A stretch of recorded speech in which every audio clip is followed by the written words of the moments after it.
लेकिन मैं चाहूँगा कि आप अपनी बात को रखिए उन्हीं सवालों के साथ फिर से आपके पास, किस रूप में आप देख रही हैं पूरे इस घटनाक्रम को जो आज जिस पर हम चर्चा कर रहे हैं कि क्या यहाँ पर कांग्रेस फंस गई है या बीजेपी फंस गई है। तीस्ता सीतलवाड़ के नाम पर बीजेपी कांग्रेस पर आरोप लगा रही है, लेकिन कांग्रेस ने जैसा पलटवार किया है वो इससे पहले कभी नहीं दिखाई दिया, क्योंकि पवन खेड़ा के एक एक शब्द बहुत कुछ बयां करते हैं। हालांकि एक ये भी सवाल है कि हाँ, आप 10 साल सरकार में थे और चाहते तो बहुत कुछ कर सकते थे। 2014 के बाद की परिस्थितियां जो उत्पन्न हुई हैं उसके लिए आप भी शायद जिम्मेदार हैं।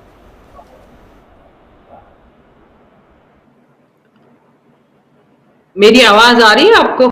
जी राजीव जी, आवाज आ रही है मेरी? आ रही है। हाँ, हाँ जी।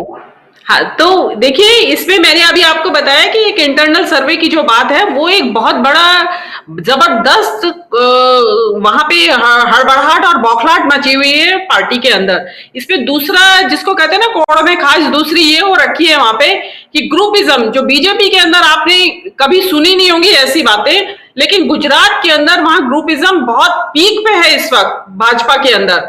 वहां पे आनंदीबेन का एक अलग ग्रुप बना हुआ है, रूपाणी का एक अलग ग्रुप बना हुआ है, नितिन पटेल का एक अलग ग्रुप बना हुआ है।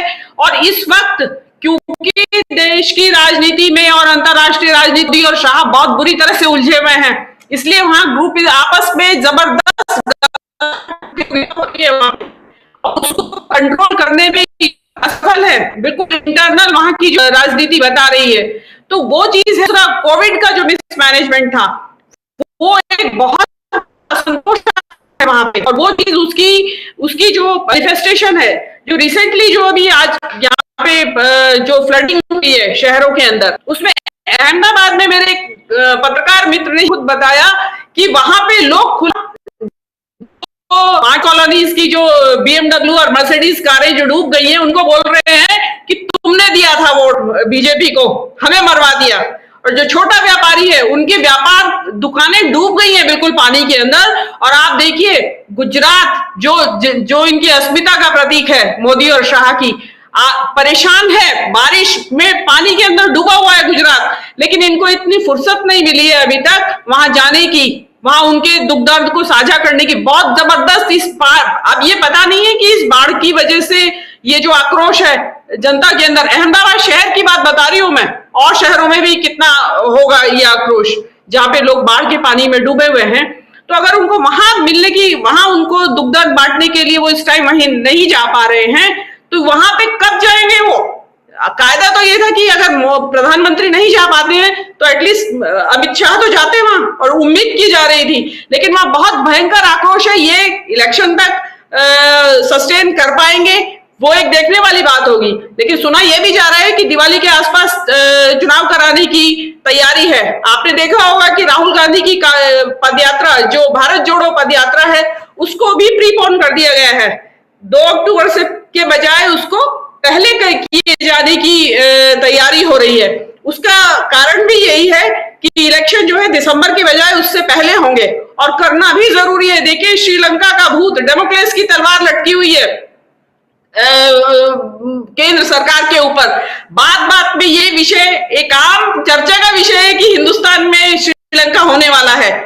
तो इससे पहले कि श्रीलंका हो, या श्रीलंका होने की शुरुआत हो, जो पॉलिटिकल विजडम कहती है, तो वो यही कहती है कि मोदी जो है वो दिवाली से पहले इसको निपटाना चाहेंगे, इसका फायदा उठाना चाहेंगे कि ये जो आक्रोश है वो जनता का आक्रोश सड़कों पे उतरे, उससे पहले ही वो यहाँ फसल काट ले। लेकिन फसल कितनी कटेगी वो तो अभी बहुत दूर की कौड़ी है।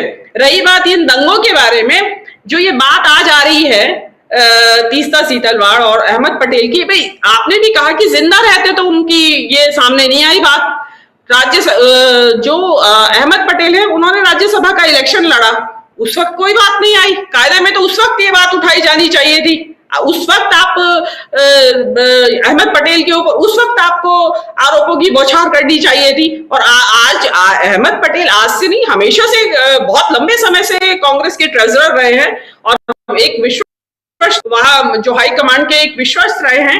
क्योंकि आज अहमद पटेल जिंदा नहीं है जवाब देने के लिए, तो बड़ा आसान होता है कि कुछ भी जूते मार लो। और कांग्रेस का तो वो है जेतो दोष नंदो घोष, जो बांग्ला में एक कहावत है कि जितने भी दोष है दुनिया भर के वो सब नंद घोष के अंदर है। नंद घोष या कांग्रेस है, तो उनका यह है कि जो भी है कहे तो पब्लिक मान लेगी, जो जेतो दोष नंदो घोष, और पब्लिक तैयार है एक्सेप्ट करने के लिए। क्योंकि अभी मैं ये नहीं कह रही हूं कि कांग्रेस में खामियां नहीं है, अभी भी पहले भी रही हैं और अभी भी हैं जिनको दुरुस्त किए जाने की जरूरत है। लेकिन माहौल को ऐसा बना दिया गया है, जैसे अभी सोशल मीडिया की बात कर रहे हैं, इसके ऊपर किसी का वश नहीं है। आप ट्विटर पे कंट्रोल कर लीजिए, चलिए ट्विटर पे छा जाएंगे आप, मतलब विरोधी पक्ष वाले, आप फेसबुक पे छा जाएंगे, आप व्हाट्सएप का क्या करेंगे? जो नफरत की खेती जो ये चरस बोई गई है, इसका एकमेव कारण व्हाट्सएप है। इसके पीछे व्हाट्सएप सबसे बड़ा दोषी है इस देश की बर्बादी का। जो मैं मतलब मेरा जो अपना वो है, क्योंकि व्हाट्सएप जो है एक जो कम पढ़ा लिखा 4 कक्षा पास 5 कक्षा पास बुजुर्ग भी हैं, वो भी मैसेज को पढ़ लेते हैं, वीडियो देख लेते हैं वो भी। और इस काम में जो बीजेपी का डर्टी टिक्स डिपार्टमेंट है उसको एक महारत हासिल है, जिसमें कि अभी जिसके बारे में अभी डॉक्टर पाठक ने बताया भी कि कांग्रेस बहुत पीछे रह गई, और वास्तव में पीछे रह गई। उन्होंने इस चीज को रिकॉग्नाइज ही नहीं किया। और जैसा मैं डॉक्टर पाठक की बात से बिल्कुल सहमत हूं कि आज के ही हथियारों से लड़ा जाएगा आज का युद्ध, तो उसमें आप कांग्रेस डेफिनेटली काफी आक्रामक है, ऑलमोस्ट एवरीडे उनके ऊपर प्रहार हो रहा है। अब अगेन अगर आप डॉक्टर पाठक की बात से सहमत हो, तो वास्तव में सोशल मीडिया पे जो कांग्रेस कर रही है वो सही कर रही है, क्योंकि आज पब्लिक को सड़क पे उतरने वाले का कोई वैल्यू नहीं है। सड़क पे उतरे या ना उतरे उनको कोई वैल्यू नहीं है, और कांग्रेस उतरी है सड़क पे, गए भी है सड़क पे, महंगाई के खिलाफ भी आवाजें उठाई हैं। इतने बलात्कार हुए उत्तर प्रदेश के अंदर दलितों के, वंचितों की लड़कियों के, उसमें भी कांग्रेस ने आवाज उठाई है, लेकिन कोई असर नहीं है पब्लिक के ऊपर। तो इसलिए सोशल मीडिया की लड़ाई आई थिंक सो, क्योंकि समय के साथ बदलना पड़ेगा स्ट्रेटजी को, और आई थिंक सो वो चल रही है। और गुजरात तो जो है इस सोशल मीडिया की जन्मभूमि है, जो सोशल मीडिया का जो चुनावी युद्ध लड़ा जाता है। मोदी ने जो चुनावी युद्ध की अपनी शुरुआत की थी सोशल मीडिया से, वो गुजरात से ही की थी सबसे पहले। तो वो चीज वहां पे उसको उन्हीं के हथियार से बिल्कुल। मीनू जी अब रोकना चाहूंगा, अब समय चूंकि खत्म हो चुका है, लेकिन चलते चलते एक कमेंट जरूर रखना चाहूंगा। प्रीतम दुग्गल हैं जो कह रहे हैं कि डॉक्टर सुनीलम की बात से सहमत हूं कि संघर्ष जनता को ही करना पड़ेगा, तो विपक्षी दलों को भी साथ उतरना पड़ेगा। किसान आंदोलन इसका सबसे बड़ा सबूत है। तो जनता को ही नहीं बल्कि जनता और